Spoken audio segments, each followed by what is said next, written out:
Esta noche, Martín Vizcarra ya se encuentra en Barbadillo.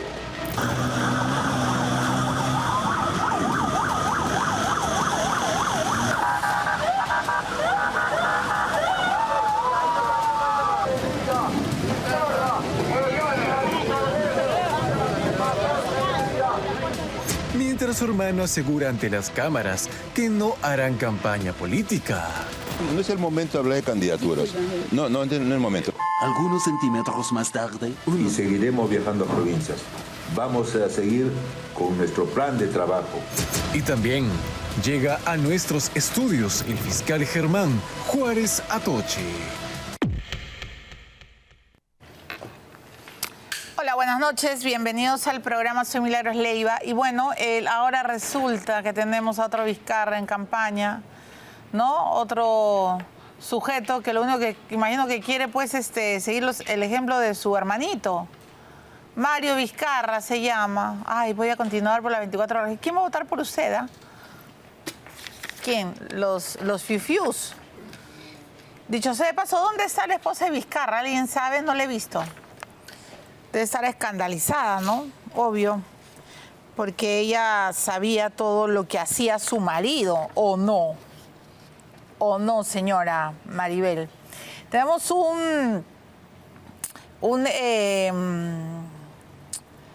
tenemos un video de todos los seguidores de Vizcarra. ¿No podemos ponerlo, Laura?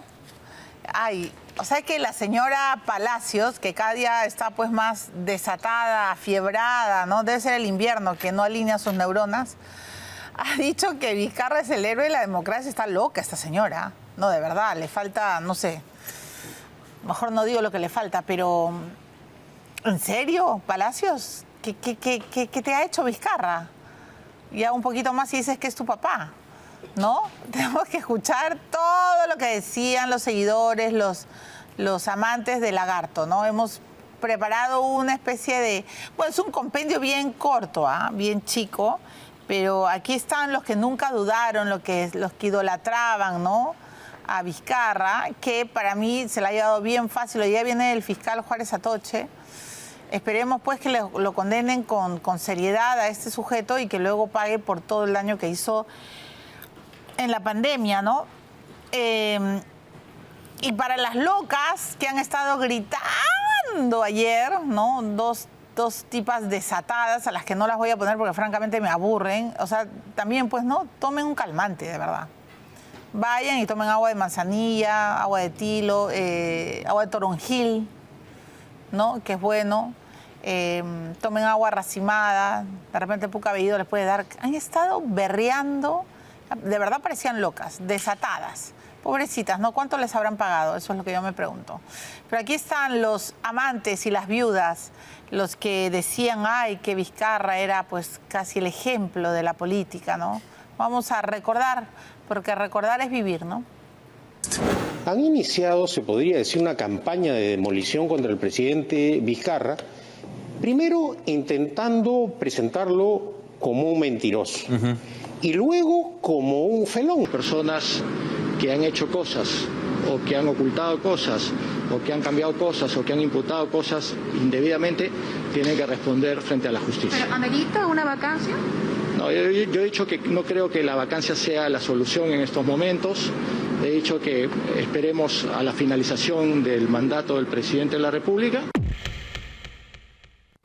Ya, esta es la primera colección, ¿no? Porque estábamos, por favor, a todos los tuiteros que nos quieran mandar Memorex, felices de la vida, felices, porque estamos que leemos y leemos otros informes, ¿no? Pero hemos tratado de recolectar algo de los ayayeros. O sea que Palacios, Rosa, en verdad, ¿qué estás tomando, Rosa Palacios? ¿O no estás comiendo? ¿Cómo es la nuez? ¿O algo estás comiendo que te está intoxicando? Mártir de la democracia, Martín Vizcarra. Ya, yo no sé, pero nunca nadie se había atrevido a tanto, ¿no? Idolatrar, querer, admirar, respetar a un sujeto que es un verdadero corrupto y un miserable porque no hizo lo que debía durante la pandemia. Sinceramente, me causa más que estupor, ¿no? No sé qué le pasa a Palacios y no sé qué tiene con Vizcarra. Presumo, pero como desconozco, no lo voy a decir. Pero sinceramente decir que él es un mártir de la democracia es faltarle el respeto a la democracia y a los mártires. Señora abogada. Hemos convocado hoy día a un buen abogado, a Luis Lamas Puccio, abogado penalista, porque hay quienes dicen que qué horror, que esto es, bueno, todos los ayayeros han dicho que esto es persecución, ¿no? Y que va a salir libre, que seguramente en la apelación todo esto se va a caer. ¿Qué piensa el abogado? Doctor Lamas Puccio, buenas noches, bienvenido. ¿Cómo estás, Milagro? ¿Qué tal? Buenas noches. A ver, sea objetivo, ¿le ha parecido bien la sentencia del juez o cree usted que tiene alguna irregularidad? Bueno, en principio, de acuerdo a lo que he visto en los videos, el razonamiento que se ha puesto en práctica y la decisión del mismo juez en alguna medida tiene un peso jurídico bastante importante, ¿no? En comparación a las decisiones que se habían tomado con anterioridad. Sin embargo, no hay que perder perspectiva, ¿no? Porque un proceso es una cosa y otra cosa distinta es un debate político, ¿no? Correcto. Este es un juicio que tiene que cumplir con ciertas formalidades. Lo que se ha dispuesto el día de ayer es una medida preventiva, es una detención preventiva, no es una sentencia condenatoria, sin perjuicio de que me imagino que esa sentencia va a ser objeto de apelación. Habrá que esperar con bastante optimismo qué cosa es lo que resolverá la Sala Superior, pero el fondo del asunto es el juicio, y el juicio está en curso.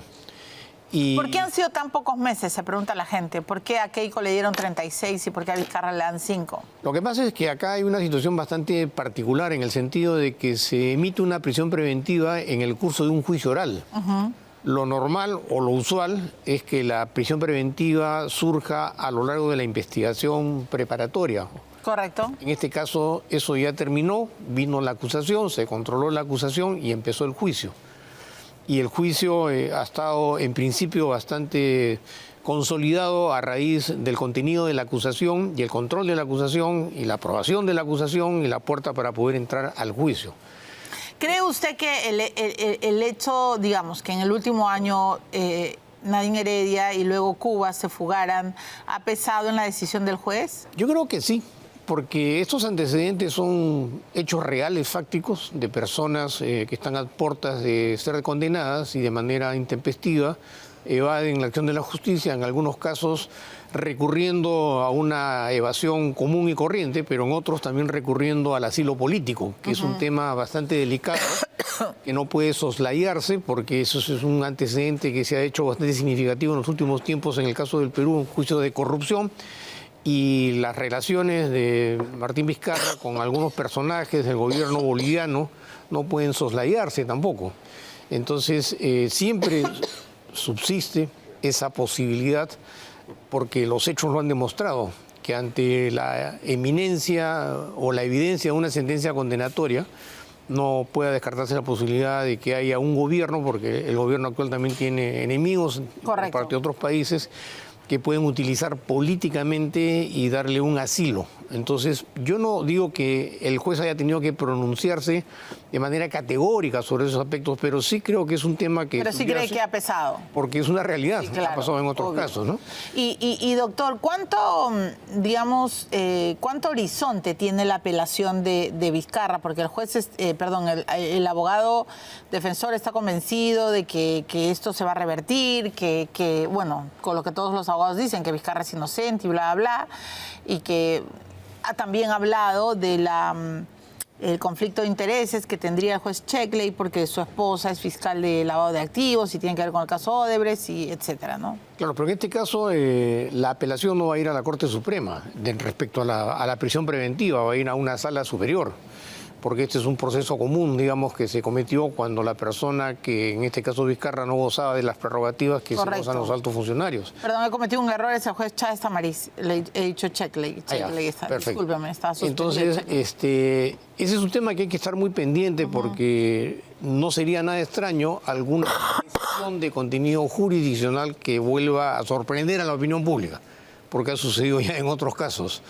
Pero el tema ¿En qué sentido? No nos debe en el sentido de sorprender que si se revocaran revierte. la decisión de una prisión preventiva, y tú sabes que en el Pero sería un derecho... escándalo. Bueno, pero es que en el Perú vivimos de escándalo tras escándalo, no es un hecho que realmente nos va a desestabilizar, porque los escándalos acá son todas las semanas, tanto por parte de los órganos jurisdiccionales como de otros actores que tienen una presencia muy activa en la vida política. Pero lo que te quería manifestar es que no debemos ver perspectiva de que esta es una medida preventiva que tiene un tiempo limitado, que se ha dado en un contexto especial porque hay de por medio un juicio, pero quien va a definir el curso real de los acontecimientos es esa sala que lo está juzgando.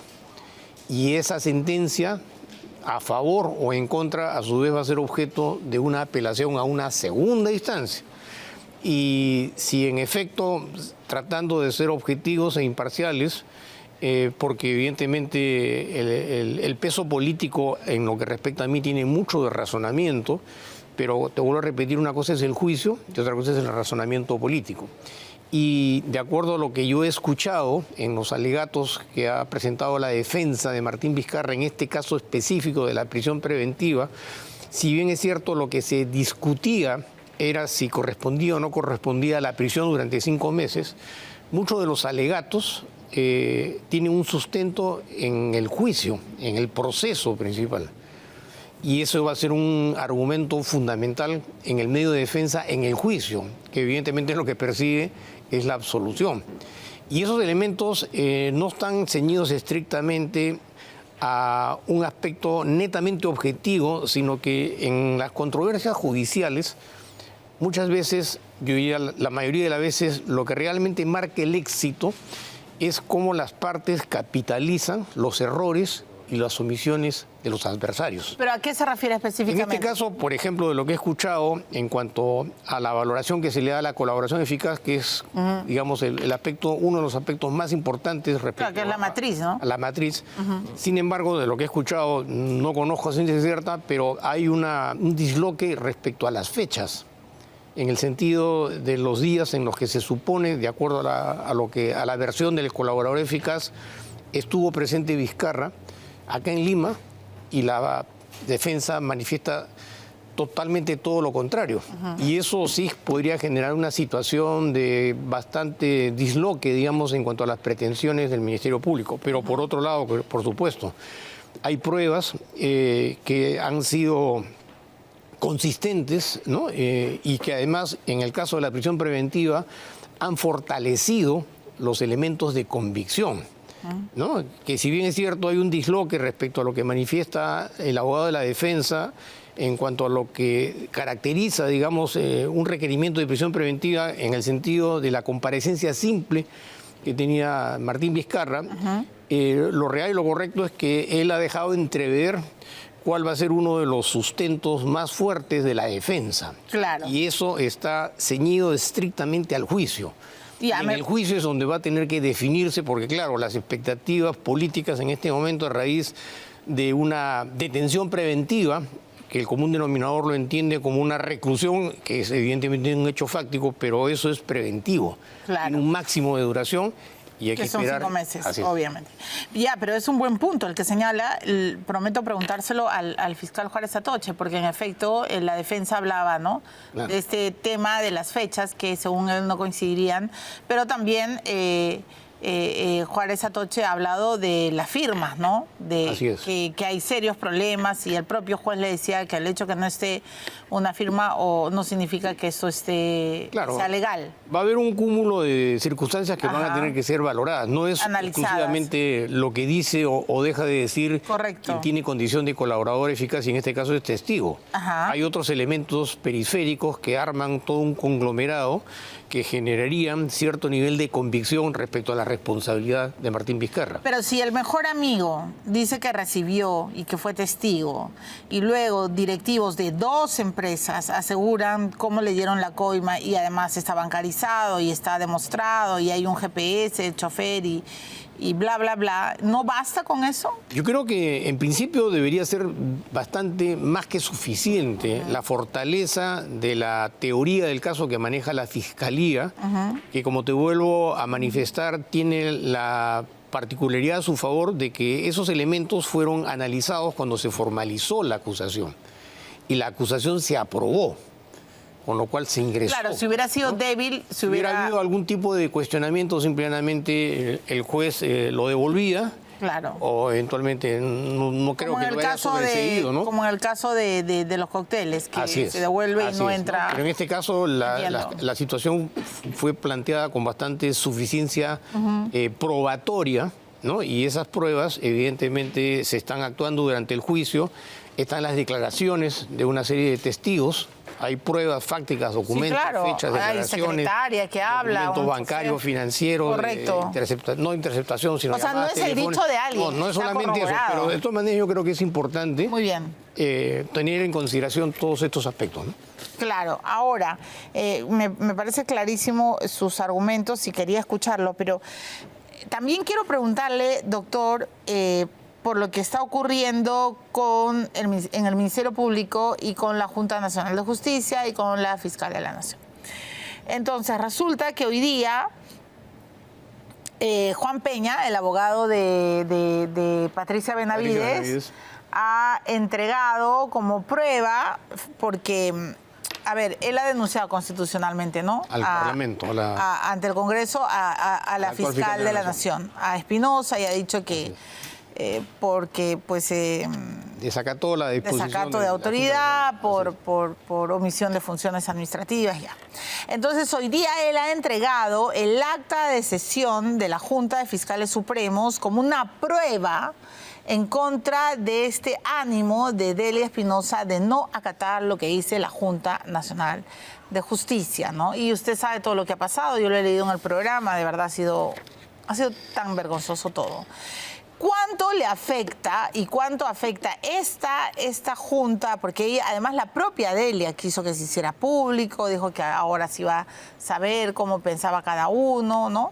¿Cuánto afecta esta denuncia ante esta acta como digamos un documento adjunto para tener en consideración? ¿Cuánto le afecta a Delia Espinosa? Esa acta, en principio, va a ser valorada en el plano político, no en el plano jurisdiccional. Es un tema que sí correspondería en el caso que se aperturara una investigación y tuviera que ser objeto de una investigación por parte del Ministerio Público y para poder pasar al Poder Judicial. Esa es una valoración jurídica en el plano exclusivamente de la imputación y de la responsabilidad penal.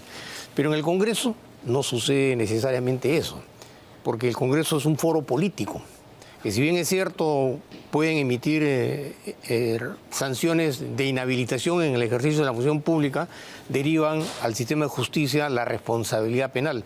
Para poder valorar el peso y el sentido de lo que puede tener la presentación de un acta en ese escenario. Pero por otro lado, este Congreso también tiene sus bemoles, en el sentido de que no es un foro parlamentario pues, que se ciñe estrictamente a los principios que rigen la Constitución política. Ni sus integrantes son de pues, ninguna manera, de virtudes, ¿no? Porque ahí hay un juego político partidario maquiavélico respecto a lo que va a suceder en las próximas elecciones. O sea, en otras palabras, si bien es cierto, es un foro en el que se discute políticamente los problemas nacionales, hay intereses partidarios. Y hay quienes incluso afirman que el Parlamento se ha convertido en una especie de foro partidario por la cantidad de personas pertenecientes a determinadas agrupaciones políticas que han ingresado a trabajar dentro del Congreso. En otras palabras, no es un Congreso como normalmente el común denominador lo entiende. Es un Congreso que con justa o injusta razón está jugando también su tema político. Y lo que te quería manifestar es que la crisis del Ministerio Público ha dejado de ser un tema estrictamente funcional y empezó a tener un peso político. Correcto. Por lo que implica la desestabilización de una institución como el Ministerio Público, lo que implica desacatar las decisiones de las autoridades, la falta de autoridad, el desmerecimiento de la institucionalidad, que si bien es cierto ahora está focalizado y que no se va a resolver tampoco con la reintegración de la doctora Benavides, porque el problema sigue siendo el mismo, sino que esto analizado en una coyuntura mucho más amplia, a raíz del análisis de lo que ha venido aconteciendo en el plano legislativo en los últimos 20, 30 meses, la impresión que yo tengo es que hay un interés de desestabilizar la institucionalidad, como ha sucedido con las leyes procesales penales, que en realidad esta discusión bizantina lo que ha hecho es fomentar la delincuencia y la criminalidad, porque las estadísticas lo demuestran. Entonces, la desestabilización del marco normativo tiene que haber tenido alguna injerencia y peso en un fenómeno de desestabilización. En otras palabras, la utilización del fenómeno de la criminalidad y las constantes modificaciones como correa de transmisión a las expectativas de lo que puede pasar en las próximas elecciones, porque políticamente pensando, todo está orientado a lo que tenga que resolverse en las próximas elecciones. Pero, ¿qué cree usted que puede pasar? No, O sea, lo que ¿qué es te está quería vislumbrando? decir es que esta crisis del Ministerio Sí. Público no puede estar ajena ni ¿Al divorciada proceso a un electoral? interés político electoral respecto a lo que pueda suceder. Y creo que en alguna medida se puede entender las razones por las cuales en algún aspecto importante el Parlamento se ha mantenido casi al margen. ¿Cree de este usted debate, ¿no? que la Fiscalía quiere hacer con Porky lo mismo que hizo con Keiko? Mira, Ahora en el tema del lavado de activos por Panama Papers, que él lo ha aclarado siempre, ha dicho que no tiene nada que ver y que no hay nada, digamos, que el techo, que el cielo está parejo, pero ¿cree usted que le van a hacer la misma jugada que le hicieron a Keiko? Lo que pasa es que los tiempos son distintos y diferentes, porque en el caso de Keiko ya había un juicio, ha habido acusación. No, le pregunto por el papel de la Fiscalía en este proceso, En ¿no? todo el contexto político yo no descarto la posibilidad de que se utilice el mecanismo legal, el sistema de justicia, para hacer una presión política dependiendo de los intereses políticos que estén en juego. Así lo veo. Superinteresante. Por supuesto. Sí, claro. Eso es un hecho que no se puede soslayar. O sea, usted está confirmando que el Ministerio Público se ha convertido en un verdadero actor político. En un actor, y hay un interés político en orientarlo hacia la estabilización o hacia la desestabilización. Y porque a la larga también tienen hoy tanto poder que determinan quién es presidente y quién no. ¿Ah? Pero por supuesto, con una indagación, Así es. con una campaña carpeta abierta, periodística, tal mediática, puedes destruirle la trayectoria Por política supuesto, a cualquier por supuesto. persona. O acusando- ensalzarlo. Claro, porque si tú vas a querellar, vas a esperar que el Poder Judicial resuelva, que se retracten, olvídate. Ahora Correcto. estamos en una dinámica totalmente distinta, ¿no? Termino, pero su colega, no sé si habrá litigado alguna vez, pero Palacios dice que Vizcarra va a ser, que se va a revertir y que él ahora es el mártir de la democracia. ¿Qué le responde? Yo creo que afirmar que se trata de un mártir me parece una exageración y en alguna medida una burla a la opinión pública, porque también hay que respetar lo que siente cierto sector de la población respecto al señor Vizcarra. Objetivamente entiendo que la defensa pues tiene que defender y preconizar lo que está haciendo, porque para eso es una defensa. Pero más allá de eso, hay hechos objetivos y concretos, no solamente respecto a lo que está aconteciendo con la prisión preventiva o lo que va a suceder con el juicio oral, sino la actitud y la presencia privilegiada que Martín Vizcarra ha tenido a lo largo de todos estos años.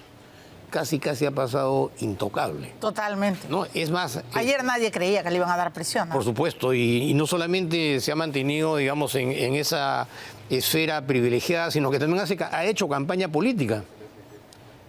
Ha participado y tiene aspiraciones políticas porque con toda la experiencia y la milicencia que él tiene en el ejercicio de la política y la función pública, está absolutamente convencido que la única manera de salir librado de esto es fortaleciendo su imagen política. Tal cual, y por eso se Proselitismo, partidarismo y todo lo que conocemos. Y por eso se autonombra perseguido político, Así es. ¿no? Muy bien, doctor, siempre es un placer entrevistarlo. Muchas gracias. Gracias a ti, Miguel. Bienvenido siempre. Ha sido el doctor Luis Lamas Pux, un reconocido penalista. Tenemos que ir a la pausa. Vamos a regresar con el congresista Juan Burga, ¿no es cierto?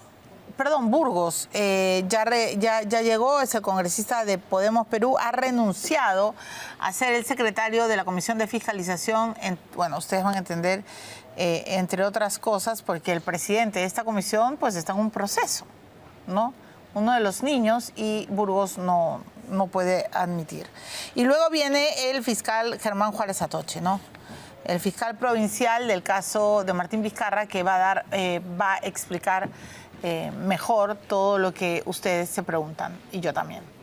Bueno, vamos a la pausa, pero antes los mazapanes y la confitería La Ibérica Chocolatier están haciendo una innovación basada en la tradición. De hecho, es un regreso a las raíces y un legado artesanal con delicadas frutas de mazapán elaborado a base de castañas. Descubre este y otros productos de confitería que puedes consumir por unidad pues también escoger una caja en el nuevo formato de la chocolatería de lujo La Ibérica. Literalmente puedes disfrutar lo que más te provoque. Esta chocolatería está ubicada en Lima, en el Real Plaza Salaberry, y en la calle Jerusalén, en la ciudad de Arequipa. La Ibérica Chocolatier es una joya para compartir. Bueno, vamos a la pausa. Regresamos entonces con Juan Burgos, el congresista de Podemos.